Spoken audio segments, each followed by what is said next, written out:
মানুষকে জিম্মি করে সংস্কার কাজ দীর্ঘায়িত করার চেষ্টা না মানার হুঁশিয়ারি বিএনপি নেতাদের। করিডর নিয়ে সবাইকে অন্ধকারে রাখার অভিযোগ।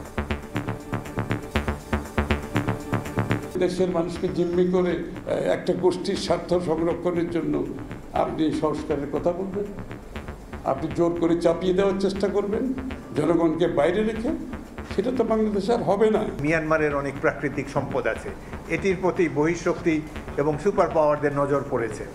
এর জন্য হয়তো আনউইলিং ভিকটিম বাংলাদেশকে হতে যেতে পারে। অন্তর্বর্তী সরকারের বিরুদ্ধে দেশের নিরাপত্তা ঝুঁকিতে ফেলার অভিযোগ রাজনীতিকদের।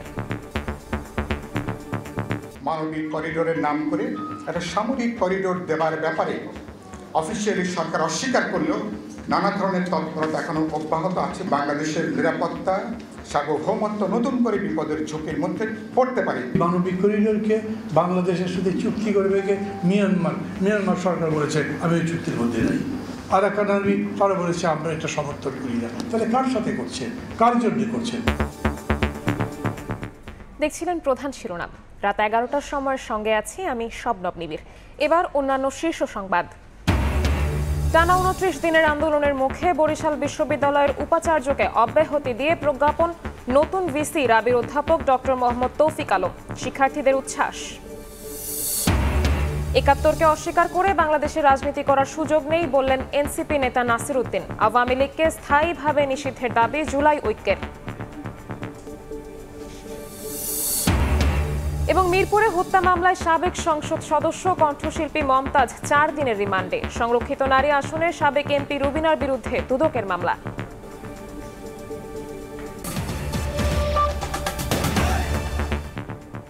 টানা 29 দিনের আন্দোলনের পর বরিশাল বিশ্ববিদ্যালয়ের উপাচার্য অধ্যাপক ডক্টর সুচিতা শারমিনকে অব্যাহতি দিয়ে প্রজ্ঞাপন জারি করেছে শিক্ষা মন্ত্রণালয়। রাত 10টার পর শিক্ষার্থীরা এ খবর পেয়ে আন্দোলন প্রত্যাহার করেন। মাধ্যমিক ও উচ্চ শিক্ষা বিভাগের সিনিয়র সহকারী সচিব এএসএম কাশেম স্বাক্ষরিত প্রজ্ঞাপনে উল্লেখ করা হয়, রাষ্ট্রপতি ও চ্যান্সেলরের অনুমোদন ক্রমে বরিশাল বিশ্ববিদ্যালয়ের উপাচার্য অধ্যাপক ডক্টর সুচিতা শর্মিনকে অব্যাহতি দেওয়া হয়েছে। একই সঙ্গে প্রো ভিসি ও ট্রেজারারকেও অব্যাহতি দেওয়া হয়েছে। পাশাপাশি নতুন উপাচার্য হিসেবে দায়িত্ব পালন করবেন রাজশাহী বিশ্ববিদ্যালয়ের ফলিত রসায়ন বিভাগের অধ্যাপক ডক্টর মোহাম্মদ তৌফিক আলম। গত 29 দিন ধরে বরিশাল বিশ্ববিদ্যালয়ের শিক্ষার্থীরা প্রথমে 22 দফা, পরে 4 দফা দাবিতে আন্দোলন করে আসছেন। দাবি পূরণ না হওয়ায় উপাচার্যের পদত্যাগের 1 দফা দাবিতে আন্দোলন করেন শিক্ষার্থীরা। অবশেষে উপাচার্যকে অব্যাহতি দেওয়ায় উচ্ছ্বসিত তারা।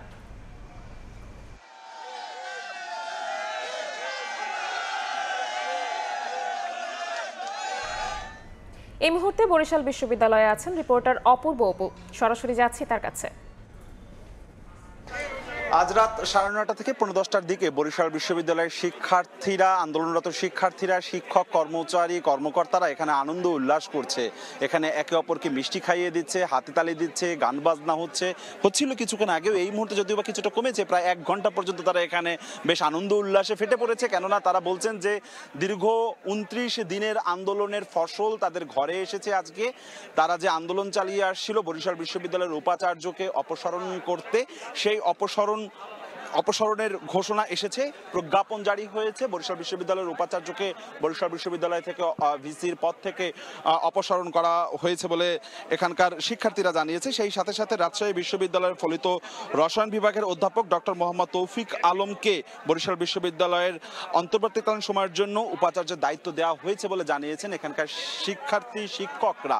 তারা প্রজ্ঞাপন দেখিয়ে বলছে এবং সেই সাথে সাথে আরো 3 জনকে কিন্তু এখান থেকে প্রত্যাহার করা হয়েছে। এখান থেকে প্রো ভিসি এবং ট্রেজারার, এই ভিসি, প্রো ভিসি এবং ট্রেজারার, এই 3 জনকেই বরিশাল বিশ্ববিদ্যালয় থেকে সরিয়ে নেওয়া হয়েছে আন্দোলনের প্রেক্ষিতে এবং সেই জন্যই এখানকার আন্দোলনরত শিক্ষার্থীরা উল্লাসে ফেটে পড়েছে। এ বিষয়ে আমরা মুঠোফোনে যোগাযোগ করার চেষ্টা করেছিলাম। ভিসি এবং প্রো ভিসি কেউই আসলে মুঠোফোন রিসিভ করেননি, তবে এখানকার আন্দোলনরত শিক্ষার্থী শিক্ষকরা, বিশেষ করে বেশ কয়েকজন শিক্ষকরা কিন্তু এখানে রয়েছেন, কর্মকর্তারা রয়েছেন। তারা বলছেন যে স্বৈরাচারী মনোভাব নিয়ে ভবিষ্যতে কেউ যেন বরিশাল বিশ্ববিদ্যালয়ে প্রশাসন পরিচালনা না করে, সেটির একটা দৃষ্টান্ত স্থাপন হবে এই আন্দোলনের মধ্য থেকে। ফ্যাসিস্টদের যে অভিযোগের ভিত্তিতে বা যে অভিযোগের কারণে বরিশাল বিশ্ববিদ্যালয়ের 3 জনকে অপসারণ করা হলো, সেটি হচ্ছে যে ফ্যাসিস্ট আওয়ামী লীগের যারা দোসর ছিল তাদেরকে পুনর্বাসন করছিল সুচিতা শারমিন, বরিশাল বিশ্ববিদ্যালয়ের উপাচার্য।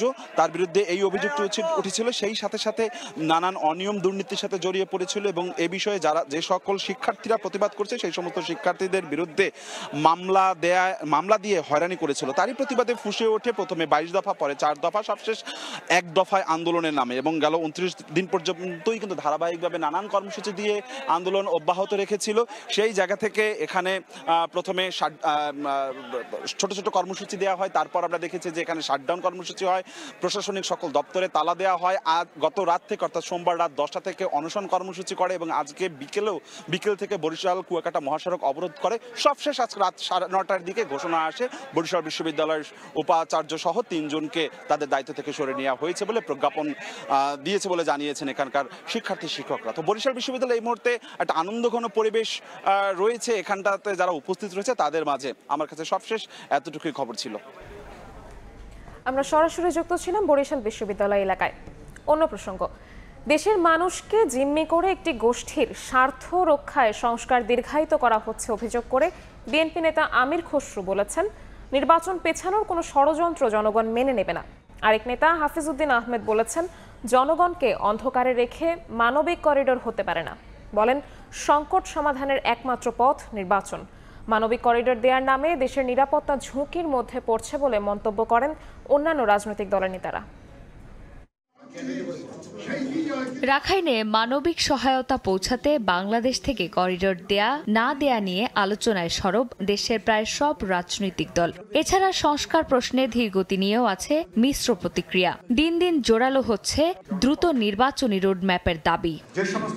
মঙ্গলবার জাতীয় প্রেস ক্লাবে বীর মুক্তিযোদ্ধা দেশবরেণ্য চিকিৎসক প্রয়াত জাফরুল্লাহ চৌধুরীর 3য় মৃত্যুবার্ষিকী উপলক্ষে স্মরণ সভায় যোগ দেন বিভিন্ন রাজনৈতিক দলের নেতারা। বক্তারা সরকারের সমালোচনা করে বলেন, দেশের স্বাধীনতা ও সার্বভৌমত্বের প্রশ্নে রাজনৈতিক দলগুলোর সঙ্গে আলোচনার প্রয়োজন ছিল ডক্টর ইউনূসের সরকারের। মানবিক করিডোরের নাম করে একটা সামরিক করিডোর দেওয়ার ব্যাপারে অফিসিয়ালি সরকার অস্বীকার করলেও নানা ধরনের তৎপরতা এখনো অব্যাহত আছে। এই 9 মাসে একটা উদাহরণ যে বিচার বিভাগের এই সংস্কার হয়েছে, পুলিশের এই সংস্কার হয়েছে, কিংবা আইন বিভাগে এই সংস্কার হয়েছে, নির্বাচনের জন্য এই সংস্কার হয়েছে, যেটা উল্লেখ করবার মতো। একই অনুষ্ঠানে বিএনপির স্থায়ী কমিটির সদস্য আমির খসরু মাহমুদ চৌধুরী বলেন, কারো স্বার্থ রক্ষায় সরকারের নামে নির্বাচন পেছানো হলে জনগণ তার জবাব দেবে। এখন যারা বড় বড় কথা বলছে এর বেশিরভাগ লোককে চেহারা দেখিনি আমরা আন্দোলন সংগ্রামে। এখন করতে থেকে বেরিয়ে আসছে, এখন তারা আমাদেরকে সংস্কারের দিচ্ছে, কি বলে তালিম দিচ্ছে। আপনি যে দেশের মানুষকে জিম্মি করে একটা গোষ্ঠীর স্বার্থ সংরক্ষণের জন্য আপনি সংস্কারের কথা বলবেন, আপনি জোর করে চাপিয়ে দেওয়ার চেষ্টা করবেন জনগণকে বাইরে রেখে, সেটা তো বাংলাদেশে আর হবে না। আলাদা অনুষ্ঠানে বিএনপি নেতা অবসরপ্রাপ্ত মেজর হাফিজ উদ্দিন আহমেদ বলেন, দেশের চলমান সংকট সমাধানের একমাত্র পথ নির্বাচন। আমাদের দল থেকে, বিভিন্ন রাজনৈতিক দল থেকে বারবার বলা হয়েছে যে একটা নির্বাচন দেন, আমরা যাতে করে বাংলাদেশের জনগণের দাবি সমূহ তুলে ধরতে পারি। তাদের কাছ থেকে যে বলিষ্ঠ ভূমিকা আমরা আশা করি, এখন পর্যন্ত ততটা পাইনি। গত 9 মাসে সংস্কার ও নির্বাচন নিয়ে সরকারের ধীরগতি এবং কার্যক্রম নিয়ে প্রশ্ন তোলেন বিএনপি সহ অন্যান্য রাজনৈতিক দলের নেতারা। বৈষম্য করা হচ্ছে যে এখানে। চন্দ্রিমা চৌধুরী, সময় সংবাদ, ঢাকা। ৭১কে অস্বীকার করে বাংলাদেশে রাজনীতি করার কোনো সুযোগ নেই বলে মন্তব্য করেছেন জাতীয় নাগরিক কমিটির মুখ্য সমন্বয়ক নাসির উদ্দিন পাটোয়ারি। দুপুরে সংগঠনটির যুব শাখার আত্মপ্রকাশ উপলক্ষে সংবাদ সম্মেলনে একথা বলেন তিনি। এদিকে আওয়ামী লীগকে স্থায়ীভাবে নিষিদ্ধ করার দাবি জানিয়েছে জুলাই ঐক্য। আগামী শুক্রবার আত্মপ্রকাশ করতে যাচ্ছে জাতীয় নাগরিক পার্টির যুব শাখা জাতীয় যুব শক্তি। এই উপলক্ষে বাংলা মোটরে দলীয় কার্যালয়ে সংবাদ সম্মেলনের আয়োজন করে দলটি। জাতীয় যুব শক্তি আত্মপ্রকাশ করতে যাচ্ছে। এ সময় এনসিপির মুখ্য সমন্বয়ক নাসিরউদ্দিন পাটোয়ারি বলেন, ৭১কে অস্বীকার করে দেশে রাজনীতির কোনো সুযোগ নেই। জাতীয় নাগরিক পার্টি জাতীয় সংঘ নিয়ে যদি কেউ কম্প্রোমাইজ করতে চায় অথবা অবমাননা করে সে বিষয়ে ধিক্কার জানাচ্ছে। ৭১কে আসলে অস্বীকার করে বাংলাদেশে রাজনীতি করার সুযোগ নাই।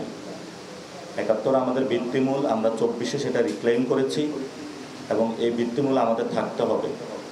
যদি কোনো গোষ্ঠী, কোনো পক্ষ ৭১কে বাইপাস করে রাজনীতি করতে চায়, এটা তাদের রাজনীতিটা বুমেরাং হবে। ১ নাম্বার।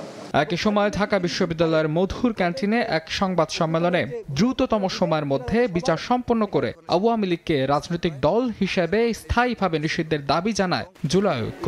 দ্রুততম সময়ের মধ্যে বিচার কার্যক্রম সম্পন্ন করে আওয়ামী লীগকে একটি রাজনৈতিক দল হিসেবে স্থায়ীভাবে নিষিদ্ধ করতে হবে। বিগত ১৫.৫ বছরের দুঃশাসনের মূল সহযাত্রী হিসেবে কাজ করেছে ১৪ দল এবং জাতীয় পার্টি। এই রাজনৈতিক শক্তিগুলোর দায় মুক্তি কোনোভাবেই পেতে পারে না। এদিন জুলাইয়ে আহত ও শহীদ পরিবারের পূর্ণাঙ্গ পুনর্বাসনের রোড ম্যাপ প্রকাশের দাবি জানিয়েছে ওয়ারিয়ার্স অব জুলাই সংগঠন। শাহবাগে জুলাই শহীদ স্মৃতি ফাউন্ডেশনের সামনে সংবাদ সম্মেলনে বিভিন্ন দাবি তুলে ধরে সংগঠনটি। মাহাদ ইসলাম ধ্রুব, সময় সংবাদ, ঢাকা।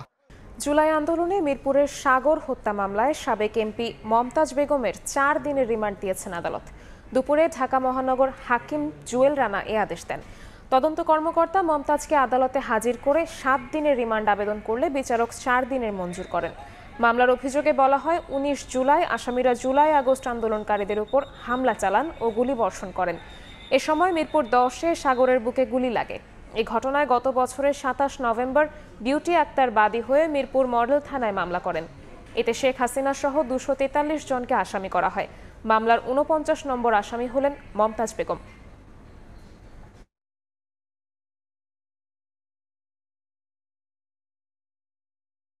চলতি মাসে প্রধান উপদেষ্টা ডক্টর মোহাম্মদ ইউনূসের জাপান সফরে দুই দেশের দ্বিপাক্ষিক বৈঠকে আঞ্চলিক সহ নানা ইস্যুতে আলোচনা হবে। বিকেলে পররাষ্ট্র মন্ত্রণালয়ে এক ব্রিফিংয়ে ঢাকায় নিযুক্ত জাপানের রাষ্ট্রদূত একথা জানান। All covering really a wide range of issues, beginning with economics and regional issues and even the global issues as well. Everything of the international community, but at the same time, I must tell you that we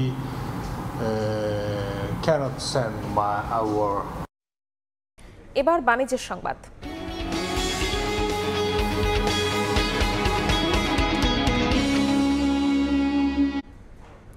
NBR ভেঙে নীতি ও ব্যবস্থাপনা আলাদা করলেও সংস্থাটির কর্মকর্তাদের স্বার্থ বহাল আছে বলে মনে করেন অর্থ উপদেষ্টা সালেউদ্দিন আহমেদ। আরও বলেন, এতে রাজস্ব আদায়ে কোনো প্রভাব পড়বে না। বিশেষজ্ঞ ও ব্যবসায়ীরা বলছেন, নতুন সিদ্ধান্তের কারণে স্বার্থের দ্বন্দ্ব কমে রাজস্ব আয় বাড়বে, পাশাপাশি গতি আসবে আমদানি রফতানি বাণিজ্যে। বিসিএস আয়কর ও কাস্টমস ক্যাডার কর্মকর্তাদের মতামত উপেক্ষা করেই সোমবার রাতে রাজস্ব নীতি ও রাজস্ব ব্যবস্থাপনা আলাদা করে অধ্যাদেশ জারি করেছে সরকার। তাতে রাজস্ব নীতি বিভাগের কার্যপরিধিতে সামান্য পরিবর্তন এসেছে। আর ব্যবস্থাপনা বিভাগের প্রশাসনিক পদগুলোতে প্রশাসন ক্যাডারের পাশাপাশি আয়কর ও কাস্টমস ক্যাডারের কর্মকর্তাদের রাখা হয়েছে। এমন পরিস্থিতিতে রাজস্ব কর্মকর্তাদের স্বার্থ বহাল আছে মন্তব্য করে অর্থ উপদেষ্টা বলেন, অধ্যাদেশ নিয়ে শঙ্কার কিছু নেই। মঙ্গলবার সচিবালয়ে সরকারি ক্রয় সংক্রান্ত উপদেষ্টা কমিটির সভা শেষে কথা জানান তিনি। তাদের স্বার্থ সম্পূর্ণভাবে সংরক্ষিত আছে। পলিসি একটা ডিভিশন হবে, এটা অত্যন্ত ছোট একটা ডিভিশন, অতএব এনবিআর এর দুশ্চিন্তা করার কোনো কারণ নেই। কিন্তু রাজস্ব আদায় গতবারের তুলনায় 2% কিন্তু বেশি হয়েছে। অ্যাটলিস্ট গতবারের চেয়ে কম তো হবে না। সাবেক এনবিআর চেয়ারম্যান বলছেন, রাজস্ব বোর্ডের হাতে নীতি ও ব্যবস্থাপনা নিয়ন্ত্রণ থাকায় স্বার্থের দ্বন্দ্ব তৈরি হতো। এবার সেই পরিস্থিতি থাকবে না, বাড়বে রাজস্ব খাতের স্বচ্ছতা। দেশের রাজস্ব আহরণের ক্ষেত্রে কর ন্যায্যতা, করের দক্ষতা কিংবা জবাবদিহিতা, এইসব ব্যাপারগুলো চ্যালেঞ্জিং এর ভিতরে পড়ে যদি একই ব্যক্তি, একই প্রতিষ্ঠান নীতিও প্রণয়ন করে আবার বাস্তবায়নও করে। এই জন্যই নীতি এবং বাস্তবায়নকে একটু আলাদা করা হয়েছে। রাজস্ব সংস্কারের এই উদ্যোগকে স্বাগত জানিয়ে আমদানি রফতানি বাণিজ্যে প্রতিনিয়ত যেসব জটিলতা হচ্ছে তা কমে আসবে বলে আশা ব্যবসায়ী নেতাদের। দীর্ঘদিনের যে দাবি সেটা একটা পূরণ হলো, আর দ্বিতীয়ত হলো যে আমদানি রপ্তানির ক্ষেত্রে নানা জটিলতাগুলির অবসান করার জন্য ওই কমিটি কাজ করবে। রাজস্ব নীতি বিভাগের কাজ হবে সার্বিক অর্থনৈতিক উন্নয়নকে প্রাধান্য দিয়ে রাজস্ব যোগানে সম্প্রসারণমূলক ও যৌক্তিক কর ভিত্তি তৈরি করা, আর সেটি প্রয়োগ করবে ব্যবস্থাপনা বিভাগ। ইয়ানুর শিফাত, সময় সংবাদ, ঢাকা। রাজধানীর প্রধান সড়কে ব্যাটারি চালিত অটোরিকশা চলাচল বন্ধে যৌথ অভিযান পরিচালনা করেছে ঢাকা উত্তর সিটি কর্পোরেশন ও ডিএমপি। দুপুরে ধানমন্ডিতে অভিযান চালায় তারা। এ সময় প্রধান সড়কে ব্যাটারি চালিত অটোরিকশা থামিয়ে তা জব্দ করে প্রশাসন। চালকরা বলছেন, যাত্রীদের জোড়াজুড়িতেই মূল সড়কে চালাতে বাধ্য হন তারা। এদিকে মূল সড়ক থেকে অটোরিকশা চলাচল বন্ধে এমন অভিযান চলমান থাকবে বলে জানান ডিএনসিসি প্রশাসক মোহাম্মদ এজাজ।